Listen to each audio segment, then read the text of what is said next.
Bonjour tout le monde, merci. Avant de commencer, hier soir, en me préparant pour la présentation, je me suis un peu perdu dans mes rêves, mes cauchemars. Puis à un certain moment, j'ai vu un coup illégal à Ottawa contre nous. La décision finale a été prise à Toronto. Je ne vous parle pas du rapatriement de la Constitution, je vous parle du but des sénateurs contre les Canadiens hier soir. On le digère pas. Alors, je suis ici pour vous parler de Moment Factory, pas de hockey, bien que le hockey est un grand sujet canadien. Pour parler de 2017, puis vous donner un peu le point de vue de Moment Factory, il faut d'abord que je vous dise un peu où on est rendu, Moment Factory. Dans le fond, Moment Factory, c'est une boîte qui est fondamentalement une boîte de création tournée vers l'extérieur. Nos projets font le tour, sont un peu partout sur la planète, que ce soit à Atlantic City, à Vancouver, à Los Angeles, Barcelone, etc. Donc, Moment Factory est un peu une boîte où des gens de partout dans le monde viennent travailler et nous travaillons partout dans le monde. On est un genre de hub de créativité. Et l'idée ici, quand on se présente un peu partout dans le monde pour parler de nous, les gens nous posent la question, mais pourquoi c'est à Montréal? Pourquoi vous existez à Montréal? Qu'est-ce qui fait que Montréal est si différent et qui a créé cette boîte qui s'appelle Moment Factory? Mais dans le fond, il y a plusieurs raisons, mais il y en a deux fondamentales. Il y a l'effet qu'on est à la combinaison de trois industries importantes qui sont des pôles majeurs dans le monde, que ce soit le jeu vidéo, le cinéma et le design. Et là-dedans, Moment Factory se situe un peu à l'intersection de ces trois domaines-là. La deuxième raison, c'est que Montréal est un monde d'universités, de savoir, de jeunes créatifs. Les universités attirent des gens de partout, des jeunes qui viennent étudier, qui viennent s'installer à Montréal et qui veulent continuer à vivre à Montréal. Et donc, c'est un peu ce qui a donné naissance à Moment Factory. Alors, c'est comme ça que Moment Factory a été créé en 2001 par trois jeunes créatifs qui avaient ce désir de se dépasser. Notre mission, c'est de travailler à transformer les environnements publics. C'est de prendre les trucs de l'Internet, du jeu vidéo, de tous les domaines et de les appliquer à l'espace public. On dit chez nous « We do it in public ». On fait ça en public. Il y a eu le 11 septembre, il y a eu Sandy, il y a eu les attentats à Boston récemment. Tous des tristes événements qui nous renvoient, qui envoient un signal qu'on est bien mieux dans notre sous-sol, tout seul avec notre Internet, notre jeu vidéo, branché sur le reste de la planète. On est plus sécuritaire. Pour nous, notre travail, c'est de se battre contre ce phénomène d'individualisation. Notre but, c'est de rassembler les gens dans un espace public, de leur donner le goût de se rassembler, de vivre quelque chose de spécial. Alors, pour vous donner un peu une idée de ce qu'on fait, un petit vidéo.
Pendant des millénaires, merci.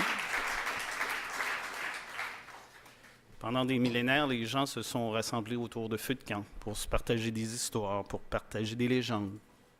En utilisant la lumière, le son, l'animation et la musique, nous poursuivons la tradition en rassemblant les gens dans des lieux uniques, dans des environnements aussi inspirants et agréables qu'un feu de camp. Je pense que l'image qui m'a parlé le plus récemment, c'est David Byrne des Talking Heads qui vient d'écrire un livre dont le titre est How Music Works. Et son livre décrit un peu son cheminement créatif, mais entre autres, un des éléments qui fait ressortir, c'est comment la musique a évolué et comment, dans le fond, l'environnement dans lequel les gens vivent est extrêmement important pour déterminer la création. Et l'image, ils parlent un peu de tout ce qui est l'opéra dans les théâtres, la musique classique dans les salles de spectacle, que ce soit la musique rock dans les arénas. Mais il en vient à faire une analogie qui est extrêmement intéressante, qui, dans le fond, vous prenez un oiseau de la même espèce, un cardinal. Vous allez le mettre ici à Montréal. Son chant va être complètement différent que s'il était à Toronto, à New York ou à Los Angeles. L'oiseau va adapter son chant à l'environnement dans lequel il est. Alors, c'est un peu ça que Moment Factory fait. Il adapte sa créativité dans l'environnement où il est. Et donc, c'est un peu notre mission. Maintenant, si on regarde 2017, qu'est-ce que ça signifie pour les jeunes artistes et artisans de Moment Factory qui sont âgés entre 20 et 30 ans? Bien, en vue de cette présentation, j'ai jasé un peu à l'interne, puis commencé à parler un peu de 2017. Puis une des choses qui m'a frappé, c'est qu'évidemment, on se réfère beaucoup à 67, à 76, comme des grands moments marquants de l'histoire de Montréal. Et une chose qui m'a vraiment frappé dans leurs commentaires et dans leur façon de voir ça, c'est que pour eux, fondamentalement, ces deux événements-là sont plus près de la Deuxième Guerre mondiale que d'aujourd'hui. Et nous, qui avons connu ces événements-là, on se souvient comment c'était très loin la Deuxième Guerre mondiale. Et donc, ça nous ramène un peu à ce défi qu'on a de regarder vers l'avant, de regarder 2017 comme un moment important. Parce que pour moi, c'est un anniversaire, c'est une bonne occasion pour innover, c'est une bonne occasion pour construire, pour créer. Ce qui est le plus important pour nous, c'est une date dans le calendrier. Dans le fond, c'est une date comme une date de première. 2017, on sait ça va arriver. Alors, tout le monde peut s'enligner, tout le monde peut travailler vers ce but-là. Et aujourd'hui, dans un monde d'instantanéité, de Twitter, d'Instagram, 2017 nous renvoie à une certaine vision qui est ni trop myopique, ni trop presbyte. C'est juste le bon horizon. Alors, on fait quoi en 2017? Moi, je suis dans une équipe de créatifs. J'ai toute une équipe extrêmement audacieuse, créative, artistique. Et je pense qu'il faut miser là-dessus. Il faut miser aussi sur le fait que Montréal, avec le Cirque du Soleil, Arcade Fire, l'équipe de Juste pour rire, on a ici une base créative extrêmement riche. Des idées? Celle qui est la plus évidente pour moi, c'est justement cette idée que Montréal, depuis probablement les années 70-80, se vantait d'être une ville de souterrain. On peut-tu sortir dehors? Et ce serait le fun que pour 2017, on sorte.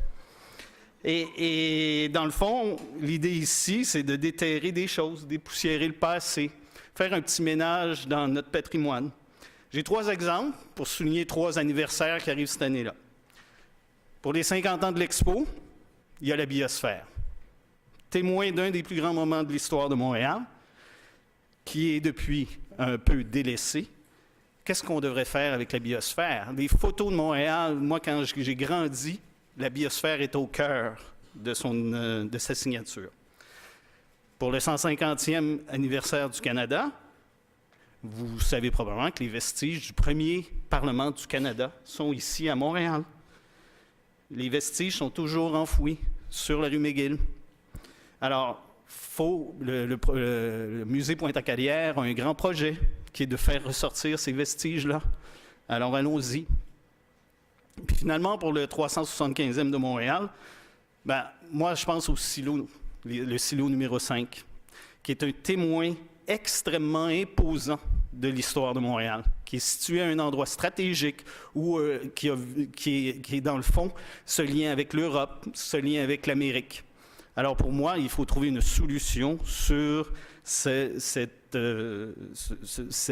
pièce industrielle extrêmement iconique. Mais il y a aussi d'autres choses que je pense qu'on devrait penser pour 2017. Et c'est d'aller ailleurs. C'est qu'on s'inscrive dans ce nouveau monde extrêmement branché. Et que ce ne soit pas centré vers nous-mêmes, mais aussi destiné vers l'étranger. Et que dans le fond, on aille s'exporter ailleurs, qu'on aille montrer au reste du monde ce qu'est le Canada, qu'on fasse des projets, des événements un peu partout dans le monde. Alors, comme vous voyez, ce n'est pas les idées qui manquent chez Moment Factory. Alors, on se revoit en 2017. Merci beaucoup.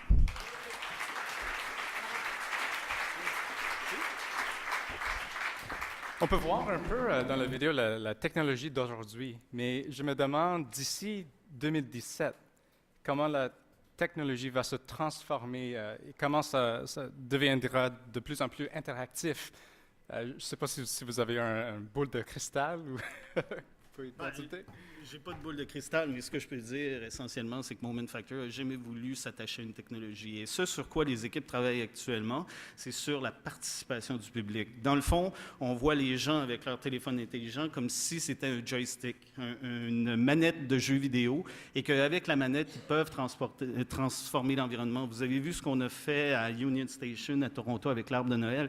Bien, cet arbre de Noël-là était programmé, les gens pouvaient jouer avec sur place, mais aussi sur le web. Et donc, pour nous, c'est un peu ça l'avenir, c'est que les gens se sentent dans un environnement dans lequel ils peuvent avoir du plaisir. C'est bien intéressant. Merci beaucoup. Merci beaucoup.